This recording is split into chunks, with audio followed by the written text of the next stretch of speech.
Welcome back to another episode of the Girls Talk Money podcast. Today we've brought in one of my closest friends and one of the most talented, driven entrepreneurs I know, Kate Robb. A few years ago, Kate made a career pivot from teaching to growing a successful print-on-demand Etsy shop. And since then, she's expanded to selling digital products on Etsy, coaching people on starting their own shops, and sharing insanely value-packed content on her social media to inspire other people to dip their toes into entrepreneurship too. We chatted about all things starting an Etsy shop, going from a 9 to 5 to full-time self-employment, and how to have a positive mindset when starting a side hustle. I couldn't be more excited for you all to hear this episode, so let's dive in. I am so excited to bring Kate in for this episode. This was the first time of me hearing her story. I've been following her on social media for a while, but I did not know most of the details of what we shared today. And this is sort of the beginning of a series that we want to do on the podcast where we're bringing on entrepreneurs that have been able to scale a side hustle, earn 6 figures plus with a side hustle, or become a full-time entrepreneur from starting a side hustle. And Kate is such a good representation of all of that. And it was so crazy to hear kind of like the timeline in which she did it, how quickly she was able to do it, why she decided to scale when she became full-time, all of that. So yeah, I'm really excited for everyone to listen to this episode. We are so excited to announce that Girls Talk Money is going international. In February of 2025, we're hosting an international group trip and retreat to Colombia with EF Ultimate Break. If you've never traveled with EF Ultimate Break before or have never taken a group trip before, think 1 week surrounded by 20 to 40 like-minded women that can truly become your best friends. I've taken countless group trips in my life, and it is the perfect way to travel more even if you don't have anyone to travel with, or if planning trips and figuring out the logistics of the trip stresses you out. In Colombia, we're having a week of sightseeing, beaches, boats, and of course building a community of like-minded women, which we could not be more excited about. If you want to see the full trip itinerary, learn more, or book the trip, we'll put the link in the show notes. Now let's get back to the episode. Welcome to the Girls Talk Money podcast, Kate. We are obviously so excited to have you here. Can you just kick us off with kind of giving us some background on you and your entrepreneurship journey? Yeah. Hi, guys. My name is Kate. I grew up in Pennsylvania, and I never had any idea I was going to be a business owner. So I originally started my career path in the nonprofit space, first as a teacher and then later as a grant administrator, and kind of through a series of events, fell in love with some various side hustles. I eventually transitioned into the corporate world, working in tech recruiting for a while before I was laid off, and decided to take a leap on full-time self-employment. So I've been self-employed at this point for about 18 months and have no plans of going back to a 9 to 5 anytime soon.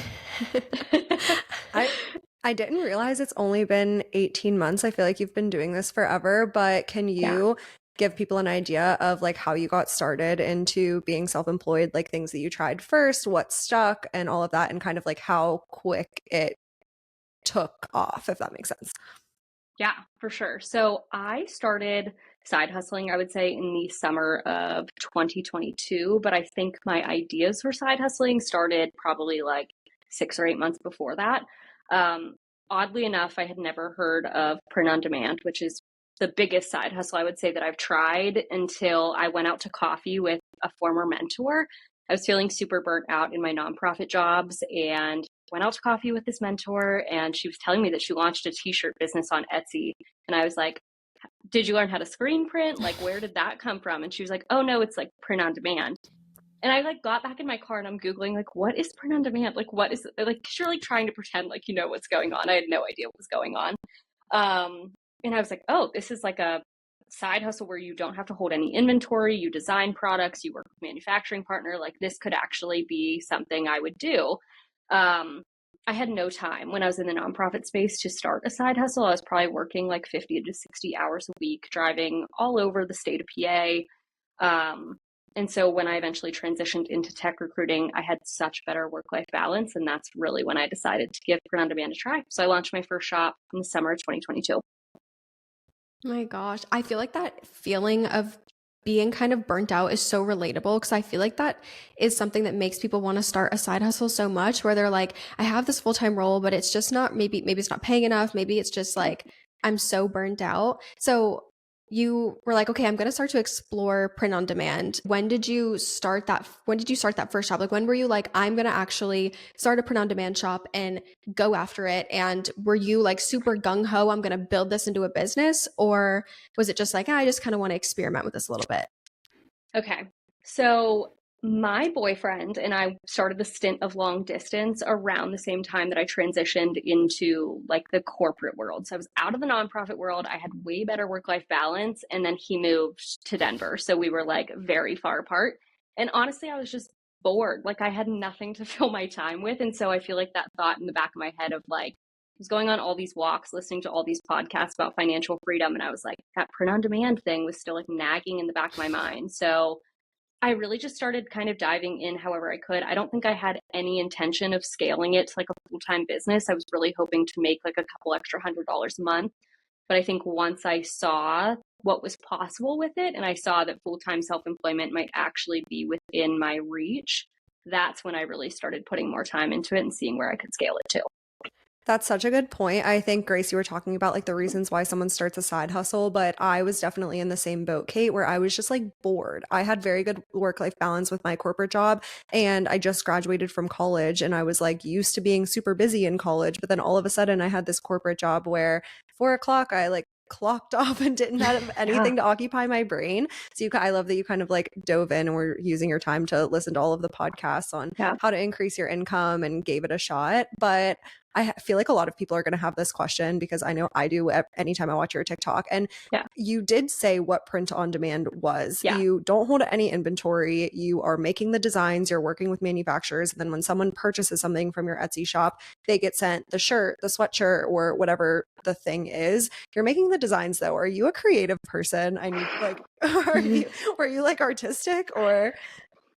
No. And it's so funny. Like I look at my initial designs and I just shared actually a video a few weeks ago with some of my initial designs and I'm like horrified at the stuff that I like used to design and put out there like thinking someone was going to buy it.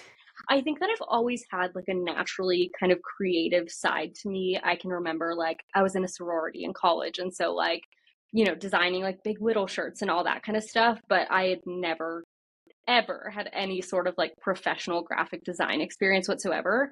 And I think that so many people don't start a print on demand side hustle because they're so worried that that is going to like eliminate their success or like prohibit them from being successful with the side hustle. But the truth is that it's just like anything else. Like the more you practice, the better you get at it. And you just have to be prepared for that.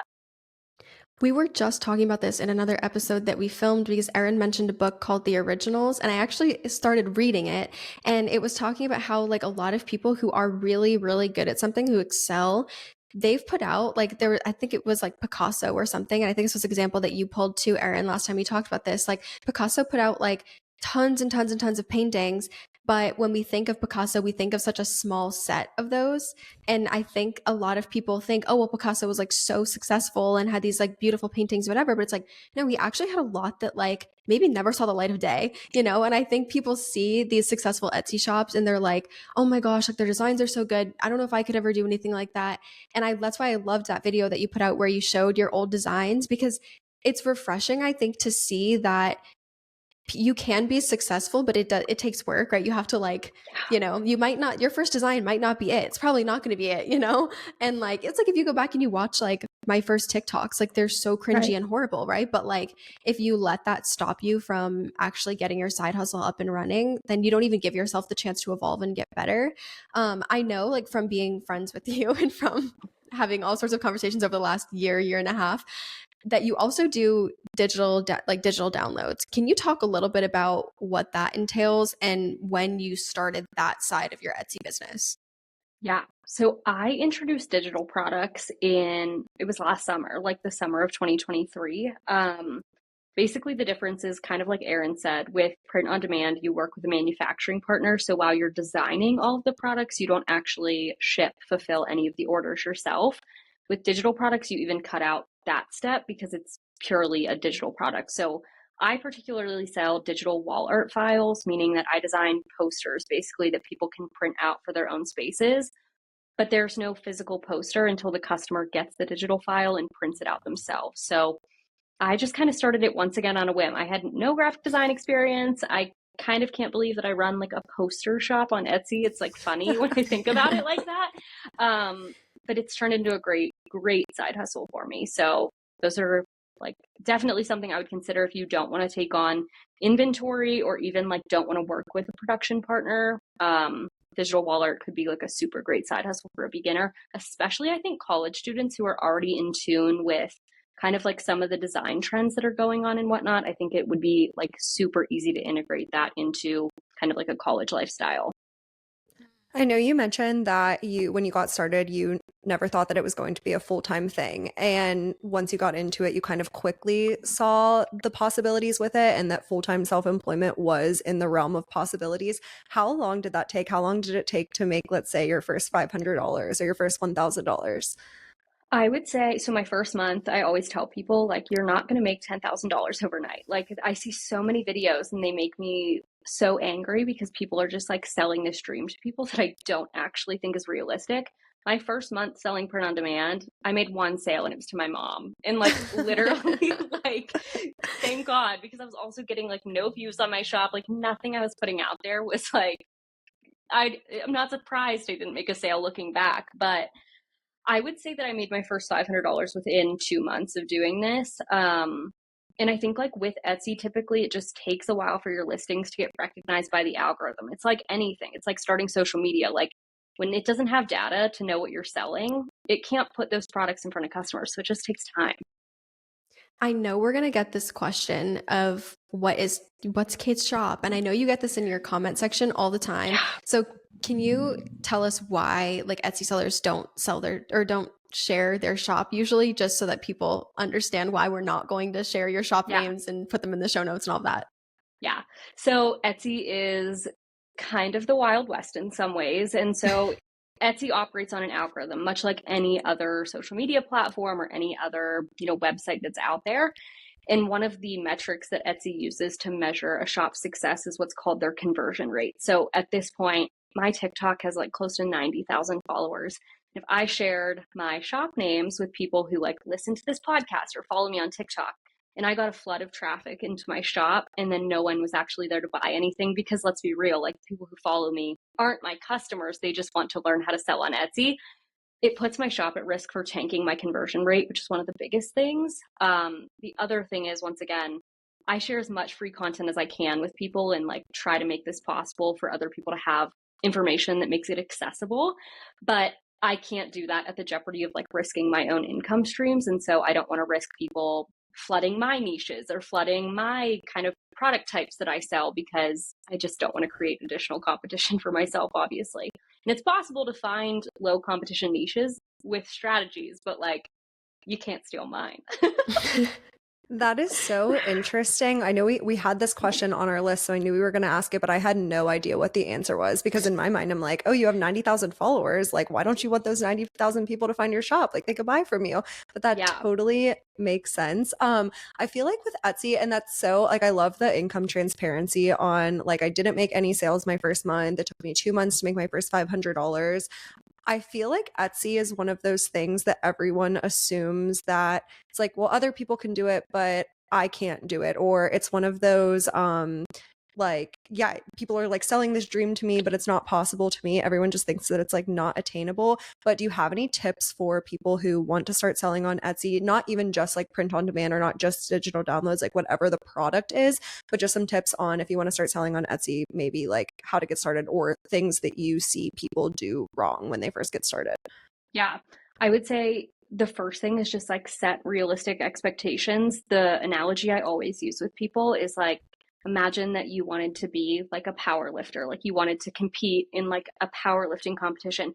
You're not going to like show up on day one at Planet Fitness and like be in like a peak fitness level. That's just like not going to happen. And so you need to like set the expectation that like it's going to be a long haul and there are actual skills and like foundations that you need to have in order to be successful with it. I see videos all the time. They're like, you can make $10,000 in your first month selling blank journals on Etsy. And that's like not real. So you have to get familiar with things like product research and figuring out where are the gaps in the market and figuring out how can you create designs that actually catch people's eyes? How can you make your listing stand out in search? It's the same with like any other skill that you want to learn, but you just have to build on those like foundational building blocks before you try to like have a $20,000 month. You're like one of my close friends, so I'm obviously biased, like duh, but you are so realistic about Etsy, and I think that that's so refreshing because there are so many people who view it as like, oh, this is out of reach for me, or like, oh, there's way too many things that I would need to learn or figure out to be able to be successful at this. But then there's also the content that you're mentioning that we see online where it's like, yeah, this side hustle can make you $10,000 like overnight, yeah, selling blank journals. And it's like, that's really not the most realistic. Like, is that possible? Yes. But if we take like 100 people and we have them go Right. do all of this, maybe one of them, you know, ends up in that situation. There might be some who make 2, 3, 4,000, yay, you know, but the vast majority are probably not going to make a ton right out the gate because, like you said, Etsy is its own algorithm. It's search based. It's going to take time to index your listings and to figure out like what the heck are you even selling and like who is this listing good for and what keywords should this listing rank for and all of that. And I feel like the just like being realistic about it, I feel like actually like it makes, I know like I personally want to try to get into Etsy. Like I literally plan on taking your course and trying to do it, which I've like mentioned before too, like multiple times. But I'm like, it makes it more, I feel like being more realistic about it makes it seem more approachable because it's just like, oh, okay, yeah, like you didn't even get like, it's not like you didn't make 10K overnight in your first job. So it's like, okay, that makes me feel comfortable, makes me feel better about the fact that I probably won't either. But if I commit to it for the long haul, the way that you have, and I really like invest in those strategies and invest in learning, then I can end up in, you know, a different situation. And I know part of what you do now is, you know, you put out so much free content teaching people and you coach people on how to start their Etsy shops. Like, when did you decide to start doing that? Like you had your, you know, you committed to full-time self-employment, I believe last year. And then how did things kind of evolve after that? So I committed to full-time self-employment, not of my own will, I will say that. So I was laid off from my full-time job in January of 2023, and it was honestly like one of the scariest moments of my life. Like, despite the fact that I had additional income streams from my Etsy stores at that point, I had just moved to Denver into an apartment downtown, and I was like also struggling a lot with this concept of, I think, just perfection. Like, I've always been a perfectionist or someone who felt like I needed to like climb the career ladder and like, you know, get the promotion and all these things. And then to just be like let go was like heartbreaking to me. And I felt like I was letting down like my boyfriend who I split expenses with and like my family and all these things. But it was actually my boyfriend who was like, hey, slow down. And like, you have a business, like you've spent the past 6 months building a business online. You love your Etsy stores. Like, I was like working on Etsy every spare second that I possibly had. And so he was like, why don't you take a year and basically view it as like a self-funded master's degree that you're giving yourself? Like, it's like a gap year basically that you're going to take at 25 and figure out like, can you sustain full-time self-employment? What are your soft skills that you could market as like a freelancer? And so I just kind of dove in, and that was the best decision of my life. Like, when I got to the 1 year mark, like my life looked so different and I was so proud of what I built over that past year. It was not a pretty year, like at all. It was like actually the most up and down year of my life. And there were so many times where I was like, it'd be so easy to just run back to a 9 to 5. But I'm so glad that I stuck it out for that full year because my life has completely changed. I love that. I think you took a really good mindset for it at the beginning it was very much so like, hey, I have the free time, I have the brain capacity, I'm interested in learning more about print on demand. You kind of viewed it as a hobby at the beginning, but then once you realize like, hey, I've been doing this for 6 months and I actually am really passionate about it. I do find myself in my free time thinking about it, working on it, and I have this opportunity to spend more time on it. So now I'm really going to dive in and make it into a business. So how long did it take for you at that point to start? Like, is that when you got on social media? Is that when you started doing like the coaching and the courses and all of that? Is that sort of like the next phase of your entrepreneurship journey? So I was a full-time Etsy seller, I would say, for the majority of 2023. Like, when I was laid off from my full-time tech recruiting job, the only other income streams I had were from my Etsy stores. But given that I was on like a 1 year gap year sort of experiment, I like wanted to dip my toes into everything that I possibly could. So I had no plans of monetizing my social media page, which I know always like really surprises people, but I feel like I was honestly naive to the fact that I could get brand deals. And honestly, Grace, like, you were the first one who told me like it was like probably around the time I had like 40,000 followers. You were like, you need to add a link in your bio. Like you were talking about all of these brands, like just organically, and they want to pay you, but like you aren't even giving them an opportunity to contact you. Like, I don't think I even had like a business email address at that point. I was just like sharing free content for probably like close to 10 months before I made $1 off social media. But that, like, I guess like in those 10 months, so I started doing social, and then I was like reselling thrifted pieces because that was also like an interest of mine. With some of those thrifted pieces, I was like, I bought a sewing machine at one point. I was like upcycling clothing and like selling that on Etsy. I've since shut that down. That was like we tried it, but like that was just not sustainable for me. I took like my first freelancing job as like a contract recruiting coordinator. So like sampling out like, okay, if I don't want to go full time back to recruiting, can I still like work some of this is on a contract basis? But then ultimately, yeah, like I got to a point where once I added the link in my bio and made myself available to work with brands, I started making income from that too. And then by that point, I had like 40,000 followers and I was getting more and more requests for coaching. And that's when I was like, oh, wait, I did used to be a teacher. Like I can also use that skill and start teaching people more formally how to start their Etsy businesses too. And now do you still do the coaching, or is it you do like courses now, right? So I'm taking like, I think what's so nice about self-employment is you can kind of like set, what services you want to offer at what point. So right now I'm taking like the summer off of one-on-one coaching just so I can focus on traveling and working on my own shops, to be honest. But yeah, I do one-on-one coaching whenever my schedule allows. And I do sell courses that walk through literally like my step-by-step process. Both of my courses I filmed like walking through the process of starting a new shop on Etsy and like literally every click of the process. I can't love wait to that. take your course. I'm like, I I know. like literally, I have said so many times, I'm like, when my life like calms down, which like it never seems to, but I'm like, when my life finally calms down, I'm like, I'm gonna take like Kate's courses, because I tried to start an Etsy shop doing like digital downloads of like Mhm. habit trackers and things like that. Lord have mercy. Like I would have loved someone to hold my hand the whole way and be like, okay, step 1, step 2. Like I would never try to do it again unless I was taking your course, because I mean, my designs were really bad. Like I look back, I'm like, that was ugly. Like I wouldn't have bought it. You know what I mean? But like it yeah. And I like have an SEO background. Like I do SEO stuff, like stuff related to SEO with my freelance clients. So I have that reference when it comes to search, and I like understand that aspect of it. But like having someone to hold your hand and be like, step 1, step 2, step 3, like Well, I so understand nice. like that is like where the courses came from because I was like, there's only so much I can teach people in a 3-minute TikTok video. And it has quite literally taken me like over 2 years at this point of selling on Etsy and watching like where are the pitfalls? Like what makes some shops so successful while other people like can't even make 10 sales?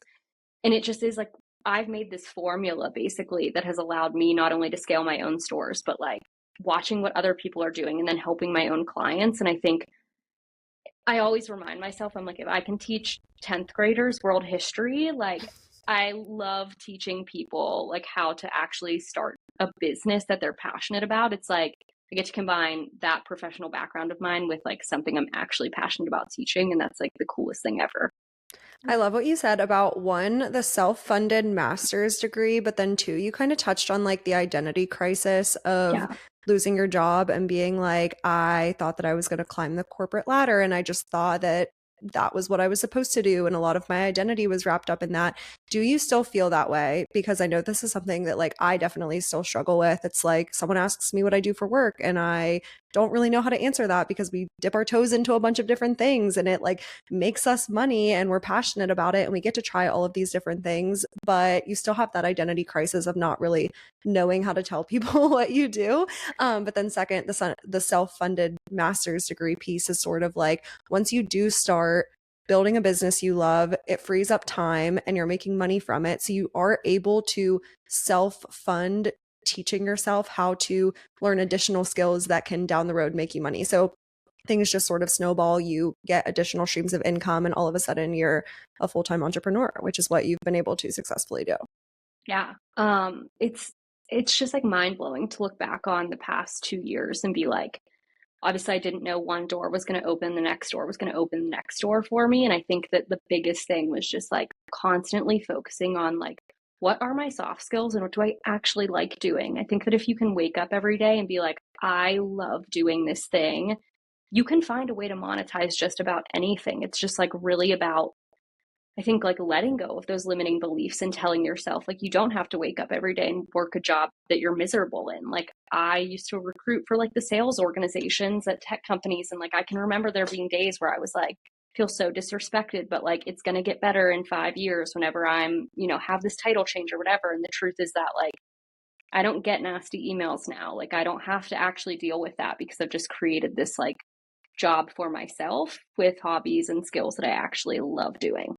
Self-employment is so beautiful. I'm just like, I'm like, this is so sometimes. Like, I know. I know. Sometimes there's definitely days for sure where it's like, what am I doing? And I mean, we've all, like the three of us, I have contacted both of you on, different accounts, and you've contacted me on different accounts, just being like, oh my God, like everything I'm doing sucks and my work is horrible. And then the next week we're like, oh my gosh, like I'm so successful and so good and I love what I do and I like everything I do is great. And it definitely does fluctuate. But I think like keeping it real about what your journey has looked like is very empowering for a lot of people that consume your content, because you don't try to make it look like it was perfect. And you talk about the fact that, you were burnt out in your career and then you were kind of forced into self-employment.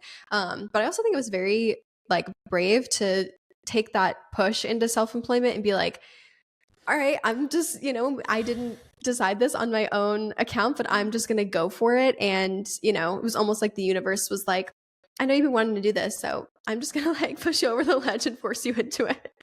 No, that is the craziest thing. So I, like the morning I got laid off, I journal a lot. And the morning I got laid off in my journal, I wrote like, deciding means there's no plan B. Like I want to be fully self-employed. And then not like 2 hours later, I get like the 15-minute call put on my calendar. And I was like, I didn't mean that soon. Like I didn't know that was going to be taken seriously. Like, but then I just had to remind myself, I was like, no, literally, like, I had that like urge, like I knew that I could do it. And I don't think I would have been brave enough to like take the leap on my own.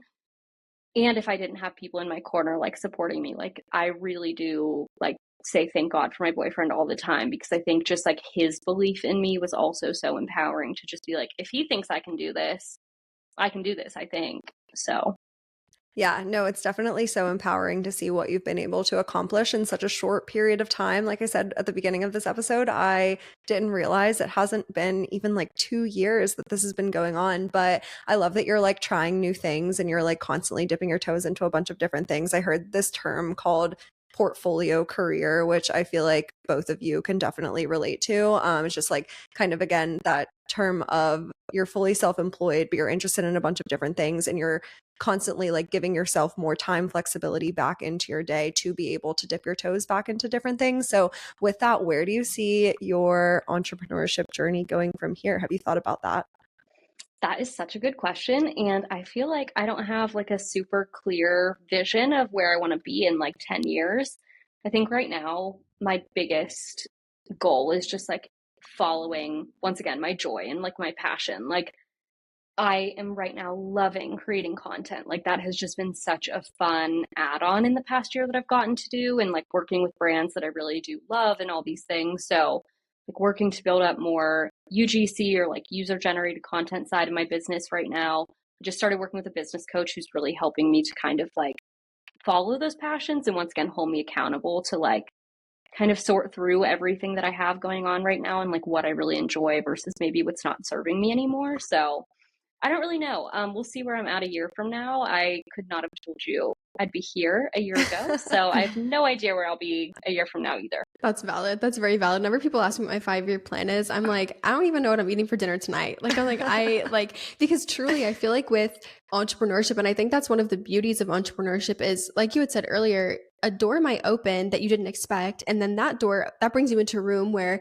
now there's another door opening that you didn't expect. And now all of a sudden you're 5 doors deep that you could have never saw yourself like going in that direction. And it's hard to predict. And just, I think with being, like with our careers being online, I feel like things evolve so quickly. Like paid communities have really taken off recently, and a lot of people are starting paid communities. And there might be Etsy trends that happen that like you never even saw coming. And that could be something that you're like, oh yeah, like I really want to double down on this trend and like focus on it. Or with, things happening with social media platforms, or just there's so much that changes and evolves that, I mean, I think for all of us, our careers a year ago look so different than today, or even 2 years ago. Like 3 years ago when I was graduating college, I had no idea. Like, if I would not have thought that I'd be like a podcast co-host or like being a content creator. Like, I would have never seen any of that. I would have been like, please, like, relax. That's not happening.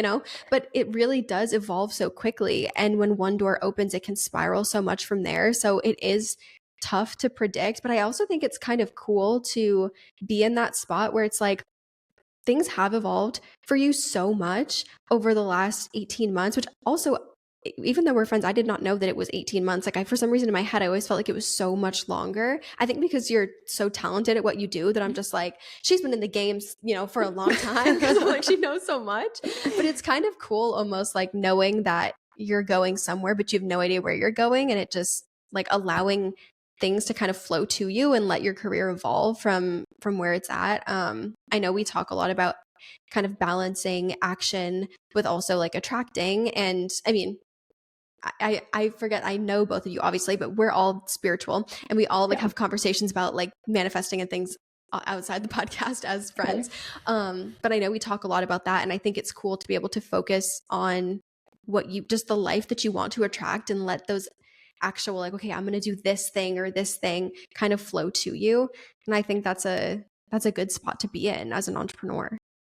Yeah, no, it's like I feel so grateful that I get to wake up every day and like make my own schedule. And yeah, I do work a lot. Like I won't like, I'm very transparent about that, but it's because like I love the work that I do. And I feel like for me, one of the best things is that because my income streams are so diverse, it's like one day I might work on my Etsy print on demand shop. The next day I might work on my digital product shop. And then it's like, I'm going to coach these people on this day. And then, so I just always get to do new things. And I feel like for somebody who's always been super multi-passionate and like never really felt like I fit into the archetype of like a perfect 9 to 5 worker, this is like very much kind of my dream life, I would say. On that note, I feel like Grace and I get this question a lot, and we've talked about it on the podcast in solo episodes, but I feel like it's a good question to ask any entrepreneur, kind of their take on it. How do you stay disciplined when no one is holding you accountable? Because that's a big aspect of self-employment. Like, you wake up and no one's there to tell you that you have to do anything that day. But if you are consistently being like, oh, well, I don't have to do anything today, and then you just keep pushing the work off and off. So how do you stay disciplined? What does that look like? I think discipline is super easy to have when you like love the work that you're doing. Like I think when I remind myself like how lucky am I that I get to wake up every day and not have to like, I don't have to log on by a particular time. And like if I don't get to work until 2 o'clock today, like that is fine. And it might mean that I work until 10, but like I think it's just always staying rooted in that like gratitude towards like self-employment and just like once again really rooted in the work that you are doing.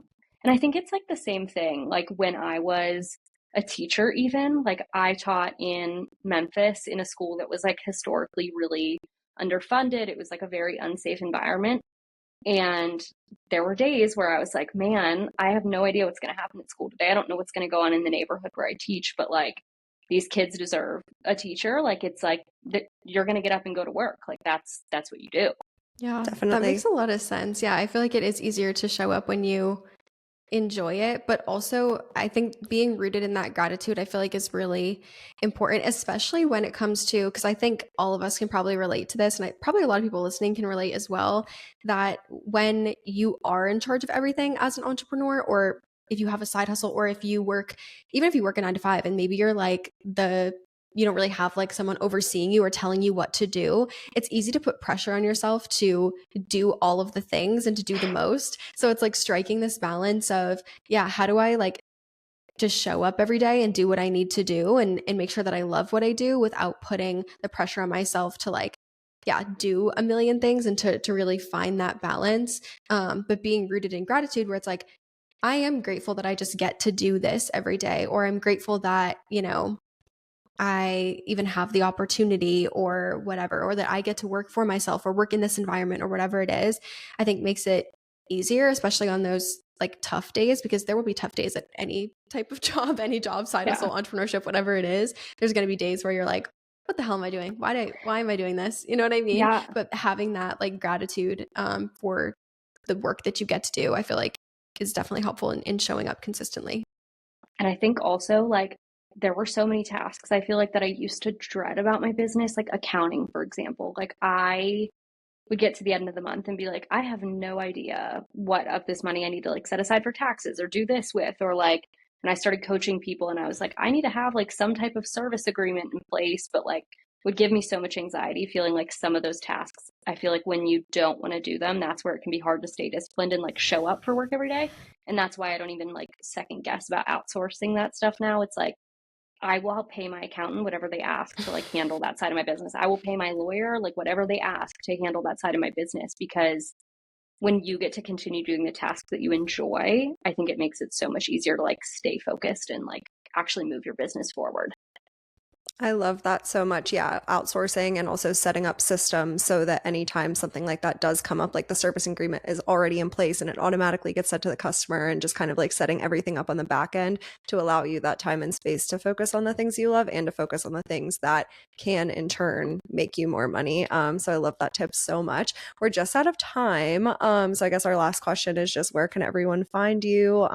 Yeah, how can people work with you if they want to learn more? Yeah, my handle on Instagram and TikTok is at Kate Robb LLC, and you can find me there. Amazing. Awesome. Well, Kate, thank you so much for coming on to the podcast. This was such a good episode. We love bringing people on that are super talented like yourself and have been able to, yeah, just go along this entrepreneurship journey. And we're really excited to continue to see where it takes you from here. But thanks for tuning into the podcast, and until next week.